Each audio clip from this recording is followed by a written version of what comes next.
നമസ്കാരം. 2016 പിണറായി വിജയൻ ആദ്യമായി മുഖ്യമന്ത്രിയാകുന്നത്. അതിനുശേഷം 2026 വരെയുള്ള കാര്യങ്ങൾ ഓർത്താൽ ഒരുപക്ഷെ കിടുങ്ങിപ്പോകും.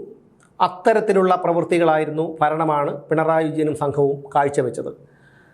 ആശുപത്രികളിൽ പോലും, ICUവിൽ പോലും, ആംബുലൻസിൽ പോലും രോഗികൾക്ക് സുരക്ഷിതമല്ലാത്തൊരവസ്ഥ. അങ്ങനെ എന്തെല്ലാം സംഭവങ്ങൾ. കിട്ടാവുന്നിടത്തു നിന്നെല്ലാം കടം വാങ്ങിക്കഴിഞ്ഞു. ഇനി കടം വാങ്ങാൻ ആരുമില്ല. ആ അവസ്ഥയിലേക്ക് കേരളത്തെ കൂപ്പുകുത്തിച്ചിരിക്കുന്നു. എങ്ങനെയൊക്കെ ആഡംബരങ്ങൾ നടത്താമോ, ഏതൊക്കെ വിദേശ രാജ്യങ്ങൾ എന്തൊക്കെ പേര് പറഞ്ഞ് സന്ദർശിക്കാമോ അവിടെയൊക്കെ മകളെയും ഭാര്യയെയും ചെറുമകനെയും കൂട്ടി പിണറായി വിജയൻ സർക്കിട്ട് അടിച്ചു കഴിഞ്ഞു. സ്വന്തം മരുമകനെ മന്ത്രിയാക്കി. ഈ കാര്യങ്ങളെല്ലാം നടന്നുകൊണ്ടിരിക്കുമ്പോഴാണ് അടുത്ത ഒരു തെരഞ്ഞെടുപ്പ് അടുത്തത്. 3ാം വട്ടവും അധികാരത്തിൽ കയറാം എന്നുള്ളൊരു വലിയ സ്വപ്നം പിണറായി വിജയനുണ്ടായിരുന്നു. കാരണം ക്ലിഫ് ഹൗസ് ഒഴിഞ്ഞു പോകുന്നതിനെക്കുറിച്ച് ചിന്തിക്കാൻ പോലും അദ്ദേഹം അശക്തനായിരിക്കും.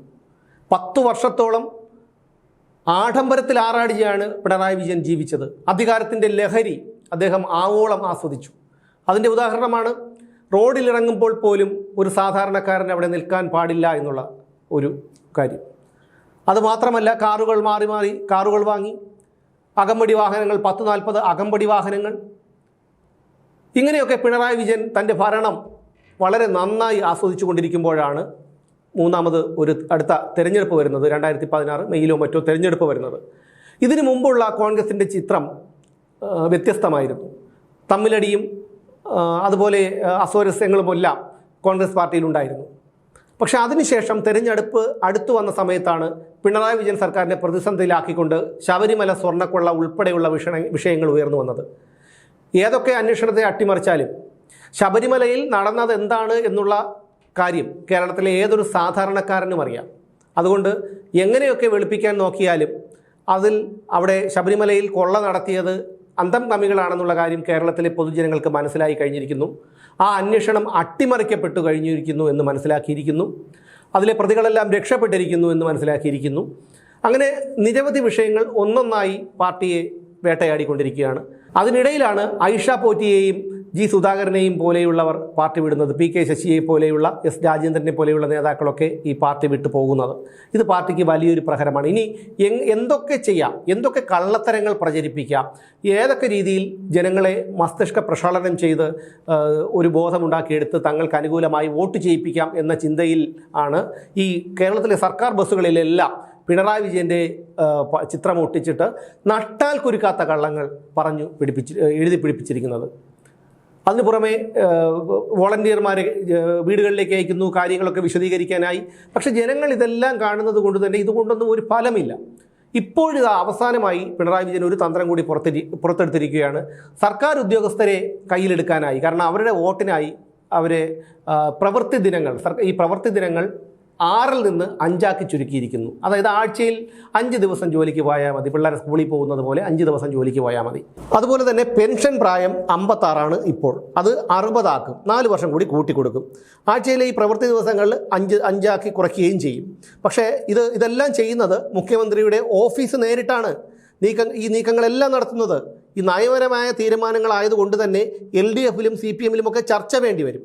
മറ്റെല്ലാ വിഷയങ്ങളിലും ഭീമമായ അധിക ചിലവുണ്ടാകുമെന്ന് അറിഞ്ഞുകൊണ്ട് തന്നെയാണ് സർക്കാർ അതിവേഗം ഈ തീരുമാനമെടുത്തതെങ്കിലും ഈ 2 വിഷയങ്ങളും ജനങ്ങൾ എതിർക്കും എന്നുള്ള കാര്യം ഉറപ്പാണ്. ജനങ്ങൾക്ക് മനസ്സിലായി ഈ കാണിക്കുന്നതെല്ലാം വോട്ട് കിട്ടാനുള്ള ഒരു തന്ത്രമാണ്, പിണറായി വിജയൻ്റെ കള്ളത്തരങ്ങളാണെന്നുള്ള കാര്യം എല്ലാവർക്കും മനസ്സിലായി. 5.25 ലക്ഷത്തോളം സർക്കാർ ജീവനക്കാർ ഇപ്പോഴുണ്ട്. ഇതിൽ 2.25 ലക്ഷത്തോളം പേര് ഇപ്പോഴും പങ്കാളിത്ത പെൻഷൻ പദ്ധതിക്ക് കീഴിലാണ്. ഇവരുടെ പെൻഷൻ പ്രായം 60 വയസ്സാണ്. ബാക്കിയുള്ള 3 ലക്ഷത്തോളം പേരുടെ പെൻഷൻ പ്രായമാണ് 56 നിന്ന് 60 ആക്കി ഉയർത്താൻ വേണ്ടി ഇപ്പോൾ സർക്കാർ തീരുമാനിച്ചിരിക്കുന്നത്. അതുകൊണ്ട് തന്നെ പെൻഷൻ പ്രായം വർദ്ധിപ്പിക്കുകയല്ല, മറിച്ച് ഏകീകരിക്കുകയാണെന്നാണ് സർക്കാർ വൃത്തങ്ങൾ ഉയർത്തുന്ന വാദം. കാരണം അവർക്ക് എന്തിനും ഒരു ന്യായീകരണമുണ്ടല്ലോ.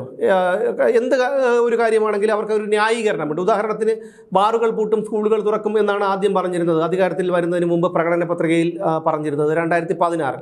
അത് അധികാരത്തിൽ വന്നതിന് ശേഷം അവർ ഒന്നും ചെയ്തില്ല. പൂട്ടിയതെല്ലാം സ്കൂളുകളായിരുന്നു, ബാറുകളൊക്കെ തുറക്കുകയും ചെയ്തു. പറഞ്ഞത് മദ്യത്തിൻ്റെ ഉപയോഗം ഘട്ടം ഘട്ടമാക്കി കുറയ്ക്കുമെന്നുള്ളതാണ്. പിന്നീട് പറഞ്ഞത് ബോധവൽക്കരണം നടത്തുമെന്നുള്ളതാണ്.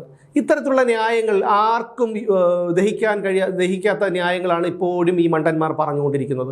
എന്തായാലും ഇപ്പോൾ സർക്കാരിൻ്റെ ഈ തീരുമാനം സർക്കാർ ജീവനക്കാരെ സംബന്ധിച്ചിടത്തോളം വലിയൊരു സന്തോഷമുണ്ടാക്കുന്ന കാര്യമാണ്. കാരണം ആഴ്ചയിൽ 5 ദിവസം ജോലിക്ക് പോയാൽ മതി, 2 ദിവസം ജോലിക്ക് പോകണ്ട.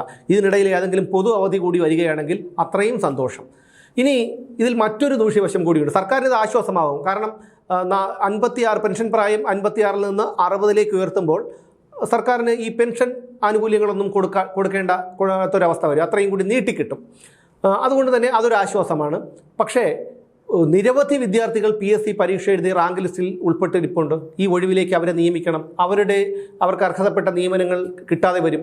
കാരണം ഈ ഒരു 4 വർഷത്തെ നിയമനം കൂടി നീട്ടിക്കൊടുക്കുമ്പോൾ, വിരമിക്കൽ പ്രായം നീട്ടിക്കൊടുക്കുമ്പോൾ അർഹതപ്പെട്ടവർക്ക് ജോലി കിട്ടില്ല.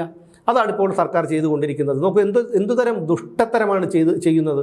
വോട്ട് കിട്ടാനും അധികാരം പങ്കിട്ടെടുക്കാനും സുഖിച്ച് ജീവിക്കാനും ഒക്കെ എന്തുതരം വൃത്തികേടും കള്ളങ്ങളുമാണ് ഇവർ പ്രചരിപ്പിച്ചുകൊണ്ടിരിക്കുന്നത്. സർക്കാർ ഉദ്യോഗസ്ഥർക്ക് സാലറി ചലഞ്ച്, പ്രളയത്തിൽ സാലറി ചലഞ്ച് കൊണ്ടുവന്നു ആദ്യത്തെ തവണ. രണ്ടാമത്തെ തവണ സാലറി ചലഞ്ച് കൊണ്ടുവന്നപ്പോൾ സർക്കാർ ഉദ്യോഗസ്ഥരിൽ പലരും എതിർത്തു. അതോടുകൂടിയാണ് ഇഷ്ടമുള്ളവർക്ക്, താല്പര്യമുള്ളവർക്ക് കൊടുത്താൽ മതി എന്നുള്ളൊരു തെറ്റെയ്ത് അത് ഘട്ടം ഘട്ടമായി തിരിച്ചു കൊടുക്കുമെന്നൊക്കെയാണ് അന്നത്തെ ധനമന്ത്രിയായിരുന്ന തോമസ് ഐസക് പറഞ്ഞത്. ഇതുവരെ തിരിച്ചു കൊടുത്തിട്ടില്ല. നമുക്കെല്ലാവർക്കും അറിയാം. അത് PF ലയിപ്പിക്കുമെന്നൊക്കെയാണ് പിന്നീട് പറഞ്ഞു കേട്ടത്. എന്തായാലും അതൊക്കെ അങ്ങനെ പോകുന്നു. അപ്പോൾ സർക്കാരിൻ്റെ പുതിയ തീരുമാനമാണ് ഈ ഒരു സർക്കാർ ജീവനക്കാരുടെ പ്രായപരിധി ഉയർത്തുക, വിരമിക്കൽ പ്രായം 4 വർഷം കൂടി കൂട്ടുക, അതുപോലെ അവരുടെ പ്രവൃത്തി ദിനം 5 കുറയ്ക്കുക എന്നുള്ളത്. ഇതിലൊക്കെ നട്ടം തിരിയുന്നത് ആരാണ്? നമ്മൾ, എന്നെയും നിങ്ങളെയും പോലെയുള്ള സാധാരണക്കാരാണ് നട്ടം തിരിയുന്നത്. 5 ദിവസം ഇവർ 5 ദിവസം കൂടി കൂടുതൽ ജോലി ചെയ്യാമെന്നുള്ളതാണ് ഇവർ ഇപ്പോൾ അങ്ങനെ ഒരു ന്യായമൊക്കെയാണ് പറയുന്നത്. സർക്കാർ ഉദ്യോഗസ്ഥർ ചെയ്യുന്ന ജോലിയൊക്കെ നമുക്കറിയാം. അവർ എത്രമാത്രം അവർ ജോലി ചെയ്യുന്നുണ്ടെന്നുള്ള കാര്യമൊക്കെ നമുക്ക് അറിയാമെന്നുള്ളൊരു കാര്യമാണ്. അപ്പോൾ ഈ നാടിനെ നശിപ്പിക്കാനായിട്ട് സകല ഗവേഷണം നടത്തുകയാണ്. എങ്ങനെ ഒരു നാടിനെ, ഒരു സമൂഹത്തെ നശിപ്പിക്കാം എന്നുള്ളതിനെക്കുറിച്ച് ഗവേഷണം നടത്തുകയാണ് ഈ പിണറായി സർക്കാർ. കമ്മ്യൂണിസം തകർത്ത പല നാടുകളുമുണ്ട്. Finland, West Germany, Romania, Soviet Union, അങ്ങനെ നിരവധി രാജ്യങ്ങളെ കമ്മ്യൂണിസ്റ്റ് ഭരണം തകർത്തിട്ടുണ്ട്. ഇന്ത്യയിൽ തന്നെ ത്രിപുരയും ബംഗാളും ഒക്കെ അതിൻ്റെ ഉദാഹരണങ്ങളാണ്. അപ്പോൾ ഇതിപ്പോൾ നമ്മുടെ കണ്ണിൽ നേർക്കാഴ്ചയായി കാണിച്ചു തരികയാണ്. കമ്മ്യൂണിസ്റ്റ് ഭരണം ഒരു നാടിനെ, ഒരു സമൂഹത്തെ എങ്ങനെ തകർക്കുന്നു എന്നുള്ളതിൻ്റെ നേർക്കാഴ്ചയാണ് കേരളത്തിൽ കഴിഞ്ഞ 10 വർഷങ്ങളായി പിണറായി വിജയൻ നമുക്ക് കാണിച്ചു തന്നുകൊണ്ടിരിക്കുന്നത്. സർവ്വ മേഖലകളും തകർത്തു. ആരോഗ്യരംഗം തകർത്തു. മുമ്പ് എപ്പോഴെങ്കിലും കേട്ടുകേൾവിയുണ്ടോ? ICUവിലും ആംബുലൻസിലും പോലും രോഗി പീഡിപ്പിക്കപ്പെടുന്നു. ഗൈഡ് വയർ നെഞ്ചിൽ വെച്ച് തുന്നിക്കെട്ടുന്നു. വിരൽ ശസ്ത്രക്രിയയ്ക്ക് വന്ന പയ്യൻ്റെ വേറെ എവിടെയോ ശസ്ത്രക്രിയ ചെയ്യുന്നു. കുട്ടിയുടെ കൈ മുറിക്കുന്നു. വയറ്റിൽ കത്രിക വെച്ച് തുന്നിക്കെട്ടിയ 2 സംഭവങ്ങളുണ്ടായി. സിസേറിയൻ നടത്തിയ സ്ത്രീയുടെ കുഞ്ഞ് മരിക്കുന്നു. അതേ ഡോക്ടർ തന്നെ നടത്തിയ മറ്റൊരു ശസ്ത്രക്രിയയിൽ അവരുടെ വിസർജ്യം അവരുടെ ജനനേന്ദ്രിയത്തിൽ കൂടി പുറത്തു വരുന്നു. അങ്ങനെ എന്തെല്ലാം കേൾവിയില്ലാത്ത തരം കപട നാടകങ്ങളല്ലേ നടത്തുന്നത്. എന്നിട്ടും ആരോഗ്യമന്ത്രിക്കെതിരെ പ്രതിഷേധിച്ച യൂത്ത് കോൺഗ്രസ്സുകാരെ കൈകാര്യം ചെയ്ത കാര്യമൊക്കെ നമ്മൾ കണ്ടല്ലോ. ദൃശ്യങ്ങൾ ഉൾപ്പെടെ തെളിവുകൾ പുറത്തു വന്നിട്ടും അവരെ ഇപ്പോഴും റിമാൻഡ് ചെയ്തിരിക്കുകയാണ്. അവരെ പോലീസ് കസ്റ്റഡിയിൽ ആവശ്യപ്പെട്ടിട്ടുണ്ട്. എന്തിനാണ് ഇതൊക്കെ? അപ്പോൾ ഇത് സർക്കാരിൻ്റെ പുതിയൊരു തന്ത്രമാണ്. ഇപ്പോൾ വർഗീയതയില്ലാത്ത 10 വർഷങ്ങൾ, പവർ കട്ടില്ലാത്ത 10 വർഷങ്ങൾ, സ്ത്രീ സുരക്ഷയുടെ 10 വർഷങ്ങൾ എന്നൊക്കെയാണ് ഈ ബസ്സുകളിലൊക്കെ പരസ്യം പതിപ്പിച്ചിരിക്കുന്നത്. ഇതെല്ലാം പച്ചക്കള്ളമാണ്. ഇപ്പോൾ ഈ നടത്തിക്കൊണ്ടിരിക്കുന്നതും ഈ സർക്കാർ ഉദ്യോഗസ്ഥരെ വരുതിയിലാക്കാനുള്ള, അവരുടെ വോട്ടുകൾ നേടിയെടുക്കാനുള്ള ഒരു തന്ത്രമാണ്. ഇനി ചരിത്രത്തിൽ ആദ്യമായി സർക്കാർ ഉദ്യോഗസ്ഥർക്ക് ശമ്പളം മുടങ്ങിയത് പിണറായി സർക്കാരിൻ്റെ കാലത്താണ്. നിങ്ങൾ ഹിമാചൽ പ്രദേശിൻ്റെ ചരിത്രമെടുത്തൊന്ന് പരിശോധിക്കൂ. അവിടെയും ഇത് തന്നെയായിരുന്നു അവസ്ഥ. അതേ അവസ്ഥയാണ് നമ്മുടെ കേരളത്തിലും ഇനി പിണറായി സർക്കാർ അധികാരത്തിൽ വരാൻ പോകുന്നത്. ഇവർക്ക് ശമ്പളം കിട്ടില്ല. എവിടെ നിന്ന് എടുത്തിട്ട് കൊടുക്കും ശമ്പളം? വീണ്ടും അധികാരത്തിൽ വന്നാൽ ഒരു 5 വർഷം കൂടി അവർക്ക് നീട്ടിക്കിട്ടും. ആ 5 വർഷം കൊണ്ട് അവർ ആവോളം സുഖിക്കും. അവർ നമുക്ക് എന്തെങ്കിലും ചെയ്യാൻ പറ്റും? മുഖ്യമന്ത്രിയെയോ മന്ത്രിയെയോ ഒക്കെ നമുക്ക് എന്തെങ്കിലും ചെയ്യാൻ പറ്റും? ആർക്കെങ്കിലും ഇതിനെതിരെ കോടതിയിൽ പോകാൻ കഴിയുമോ? ഒന്നും ചെയ്യാൻ കഴിയില്ല. അപ്പോൾ മൂന്നാമതും പിണറായി വിജയൻ അധികാരത്തിൽ കയറാൻ കാണിക്കുന്ന ഒരു തന്ത്രം മാത്രമാണ് സർക്കാർ ഉദ്യോഗസ്ഥരുടെ വിരമിക്കൽ പ്രായം കൂട്ടി നൽകുന്നതും അവരുടെ പ്രവൃത്തി ദിനം 5 കുറയ്ക്കുന്നതും. ഇത് സാധാരണക്കാരായ ജനങ്ങൾ മനസ്സിലാക്കുക. ഇത് നമ്മളെയാണ് ബാധിക്കുന്നത്. നമ്മുടെ ആവശ്യങ്ങളാണ് നടക്കാതെ പോകുന്നത്. അതുകൊണ്ട് കേരളത്തിലെ ജനങ്ങൾ ചിന്തിച്ച് പ്രവർത്തിക്കുക.